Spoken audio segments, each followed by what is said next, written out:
Assalamualaikum warahmatullahi wabarakatuh. Perkenalkan, nama saya Jais Narjati dengan NPM 52117112220 dari Prodi Ilmu Komunikasi kelas D kelompok AAP 6. Kali ini saya akan menjelaskan mengenai tutorial pengerjaan menggunakan Microsoft Word sesuai dengan perintah yang ada di soal UTS AAP. Perintah yang pertama yaitu nomor 1A. Di dalam sebuah makalah terdapat dua buah tabel dan kita diminta untuk mengubah salah satu tabel, yaitu tabel yang pertama, ke dalam format teks secara otomatis menggunakan fungsi Microsoft Word dan aturan default saja. Jadi kita cari tabel yang pertama.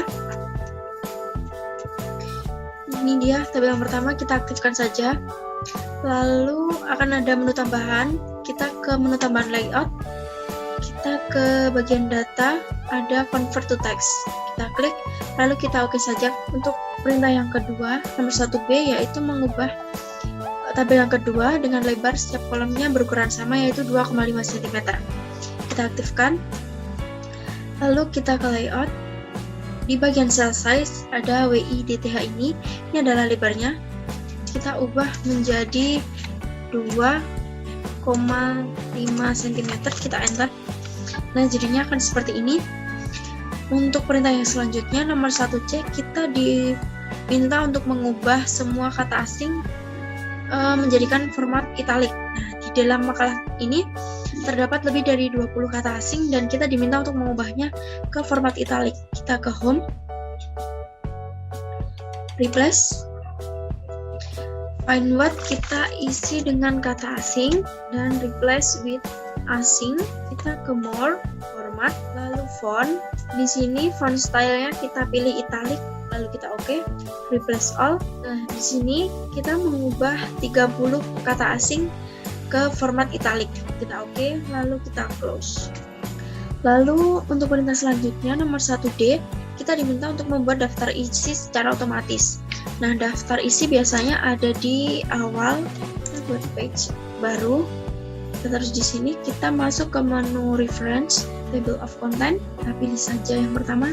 Di sini ada tulisan no table of content karena ini kita belum mengaktifkan seperti title, heading. Jadi ini kita buat sebagai title dan bab ini sebagai subtitle, pendahuluan sebagai heading 1 dan ini sebagai heading 2. Ini juga heading 2, tujuan heading 2 dan ini bab 2 kita jadikan subtitle, pembahasan sebagai heading 1 dan ini sebagai heading 2, A, B juga heading 2, C juga sebagai heading 2. Nah, setelah itu yang ini karena ada di dalam C, kita buat heading 3, nomor 1, nomor 2 sebagai heading 3. Ini juga karena ini penting, kita buat sebagai heading 3.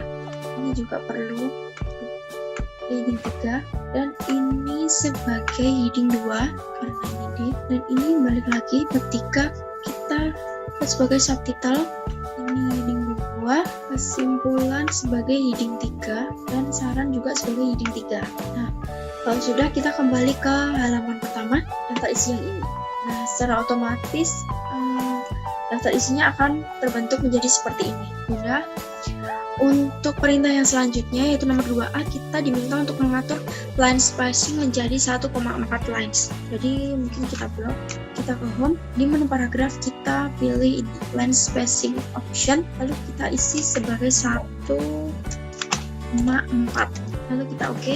Jika sudah, untuk perintah yang nomor 2B kita diminta untuk mengubah perintah selanjutnya yaitu nomor 2B, kita diminta untuk mengubah orientation page ketiga menjadi landscape. Page 1, page 2, ini page ketiga. Nah, di sini kita bikin, kita layout, kita page break dulu. Lalu di sini juga kita page break biar terpisah. Lalu kita blok di page ketiga ini. Kita ke margin, custom margin. Dan ini orientation kita ubah ke landscape, apply to selected text, kita oke. Nah, otomatis page ini ada page. Nah, otomatis page yang ketiga akan berubah menjadi landscape dan yang lain tetap portrait. Untuk soal perintah selanjutnya yaitu nomor 2C, kita diminta untuk di akhir dokumen, 2 paragraf terakhir kita diminta untuk mengubah line spacing menjadi 14 pt. Ini akhir dokumen, 2 paragraf terakhir ini kita ubah, kita ke home, paragraf, line spacing option. Nah, di sini di menu ini line spacingnya kita ubah menjadi exactly, lalu yang add ini kita ubah menjadi 14 pt, lalu kita oke. Jadinya seperti ini. Lalu untuk perintah selanjutnya, inspect dokumen dan remove all headers and footers dan watermark tanpa menghilangkan informasi lain. Kita masuk ke file, lalu info, check for issue, inspect dokumen, lalu di sini kita checklist semuanya. Kita hanya checklist header, footers dan watermark, lalu inspect. Nah, kalau sudah di sini ada remove all. Jadi kita remove all headers, footers dan watermarks. Remove all. Kalau sudah close, kita kembali ke dokumen. Nah, di sini sudah tidak ada header, footer dan watermarks. Sudah selesai. Terima kasih. Wassalamualaikum warahmatullahi wabarakatuh.